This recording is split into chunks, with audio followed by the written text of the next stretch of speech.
Good morning students. आज हम class 4th में मैथ्स का chapter number 6 multiples and factors के चैप्टर को आगे कंटिन्यू करते हुए उसके आगे के कुछ सम्स आपको सॉल्व करवाएंगे।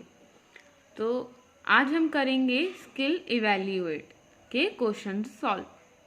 तो सभी बच्चे अपनी बुक निकाल लेंगे और इस एक्सरसाइज को अपनी बुक में ही फिल करेंगे।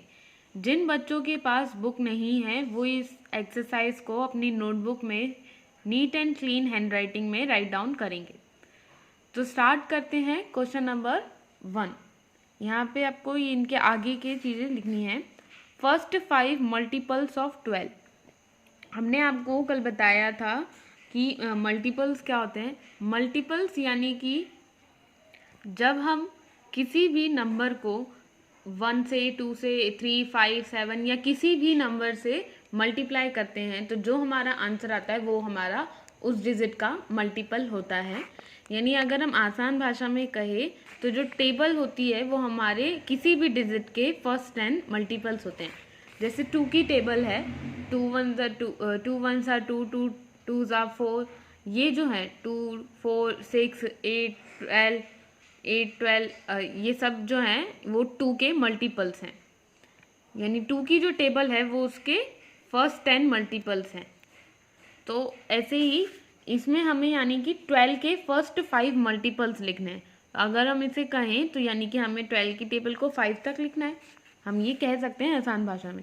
पर 12 के मल्टीपल्स यानी कि जो 12 को किसी नंबर से मल्टीप्लाई करने पे जो आंसर आए वो 12 का मल्टीपल। 12 को 1 से किया तो 12, 2 से किया 24, 3 से किया 36, ऐसे ही आया 48, फिर 60। ये हो गए 12 के फर्स्ट 5 मल्टीपल्स। या हम कहें तो 12 के टेबल हमने लिखा 5 तक। अब ऐसे ही हमें लिखने हैं फर्स्ट 5 मल्टीपल्स ऑफ 15। 15 के फर्स्ट 5 मल्टीपल्स लिखेंगे हम लोग। क्या होगा? सबसे पहला 15, फिर 30, 45, 60 और 75। ये हो गए इसके फर्स्ट 5 मल्टीपल्स। सी है हमारा all the even numbers between 81 and 91। Even numbers आपको पता ही है, ऐसी डिजिट जो कि 2 की टेबल से बिना कोई रिमाइंडर छोड़े डिवाइड हो जाए यानी कंप्लीट डिवाइड हो जाए, वो होते हैं हमारे इवन नंबर्स। कह सकते हैं हम 2 4 6 8 9 10 12, ये सब हमारे इवन नंबर्स हैं।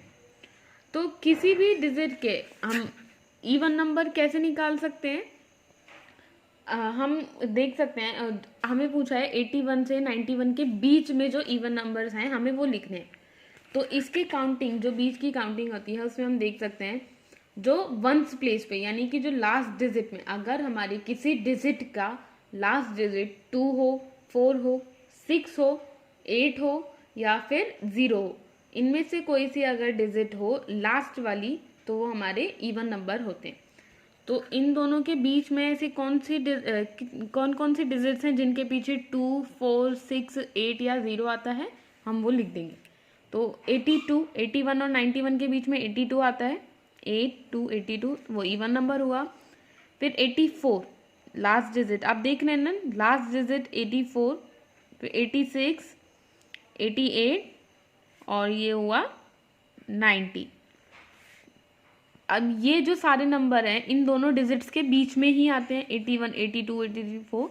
तो और देखिए इनकी जो वंस प्लेस यानी कि जो लास्ट डिजिट है वो है हमारी 2 4 6 8 और 0, यानी कि ये सब पूरे के पूरे कंप्लीट डिवाइड हो जाएंगे 2 से। जो भी डिजिट 2 से कंप्लीट डिवाइड हो जाती है वो हमारे इवन नंबर होती है। ये अगर हम कहें तो जिस भी डिजिट की लास्ट डिजिट या तो 2 हो, 4 हो, 8 हो, 6 हो, 0 हो, इनमें से कोई हो तो वो हमारा इवन नंबर होता है।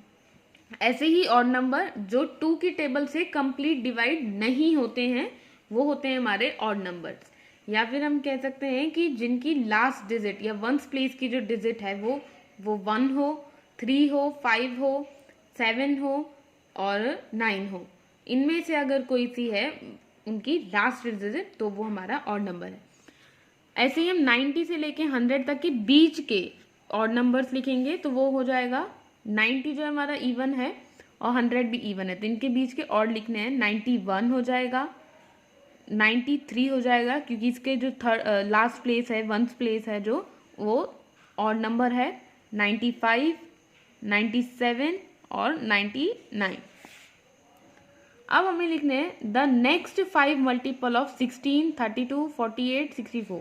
हमें नेक्स्ट 5, ऊपर हमने फर्स्ट 5 लिखे थे शुरुआती, अब हमें इनके बाद जो मल्टीपल आएंगे वो लिखने हैं। तो हम यूँ कह सकते हैं कि हमें इनके बाद टेबल में जो आएगा वो लिखना है। तो ये देखिए, जैसे हम टेबल देख रहे हैं, 16 1 16, 16 2 32, 16 3 48, 16 4 64, 16 5 तो हम यहाँ आ जाएगा 80, 16 6 96, 16 7 112, 16 8 128 और 16 9 144। तो ये हो गए इसके नेक्स्ट 5 मल्टीपल्स। मल्टीपल्स अगर हम आसान भाषा में कहें तो वो हमारी टेबल ही होती है। वैसे ही नेक्स्ट क्वेश्चन है आपका question number 2, right the 4th and the 7th multiple of the following numbers. आपको इनका 4th और 7th मल्टीपल लिखना है कि 12 का 4th मल्टीपल क्या है और या फिर और 12 का 7th मल्टीपल क्या है। मल्टीपल हमने बताया यानी उसकी टेबल, तो हमें यानी ये बताना है इसमें कि 12 की टेबल में 4th प्लेस पे क्या आता है। तो 12 4 जा कितना होता है, 12 4 जा 48 और 12 7 जा कितना होता है 84। तो 48 और 84 हो गए इसके 12 के 4th प्लेस के और 7th प्लेस का मल्टीपल। ऐसे ही 18 का लिखेंगे तो 18 का 4th मल्टीपल क्या होगा 72 और 7th मल्टीपल क्या होगा 126। ये जो है ये इसके 4th प्लेस के और 7th प्लेस के मल्टीपल, 4th प्लेस का, ये 7th प्लेस का, ये 4th प्लेस, ये 7th प्लेस का। तो आया आपको समझ में कि हम मल्टीपल्स कैसे लिखते हैं। आसान भाषा में हम इसे हमारे टेबल ही समझ सकते हैं। तो ये जो क्वेश्चन नंबर 2 का C, D और E है, ये आपको खुद से लिखना है होमवर्क में। तो आज की क्लास के लिए इतना ही। आज का आपका होमवर्क है do class work in book and notebook and do question number 2 C, D and E by yourself। आज के लिए इतना ही। सी यू टुमारो। Thank you.